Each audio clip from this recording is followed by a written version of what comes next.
this 4Runner, the Rocky Mountains all-terrains. We're going to take it off-road and on the highway and do a review on them. We're on the backcountry highway. Speed limit 65, we're doing 65. We're going to test out the road noise on these tires.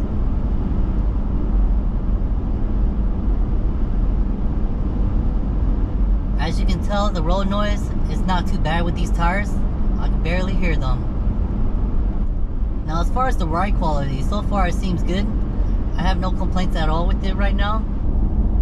Now this road that I'm driving on, it's not nice and perfectly flat. It's almost kind of pitted a little. So driving on this road, as far as the ride quality goes, it's pretty good. I have no complaints so far. These tires seem like they're doing a pretty good job absorbing all those vibrations. Take it over these train tracks and see how it does.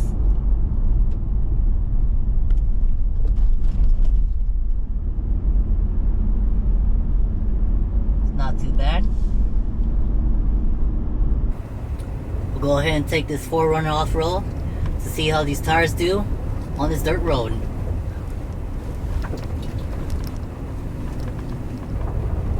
Now the ride quality on this dirt road is not too bad at all with these tires. It's kind of expected because I'm not even driving fast, but they're still pretty good so far. No complaints.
Here's a side profile of this tire. It's a Rocky Mountain all-terrain again.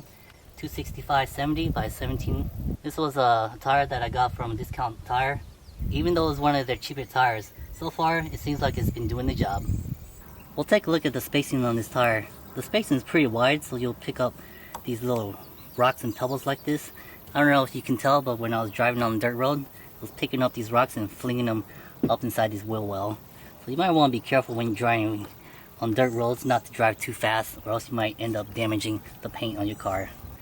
Now driving this tire on this dirt road, the ride's been pretty comfortable so far. There really wasn't any difficult trails on this dirt road or obstacles. It wasn't really tough for this vehicle, so there's no need for me to put this vehicle on 4-wheel drive and test out the capability of this tire.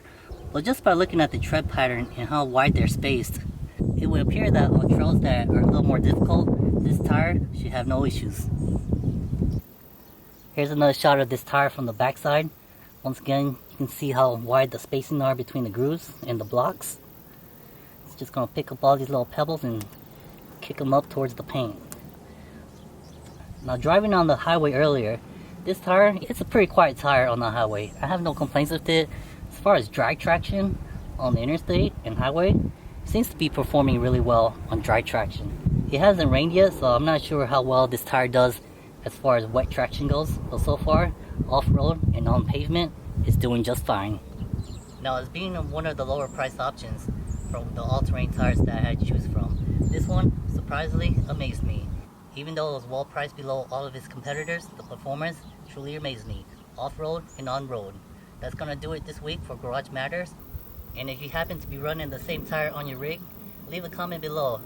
And join us next time on Garage Matters, and remember to hit that like and subscribe button.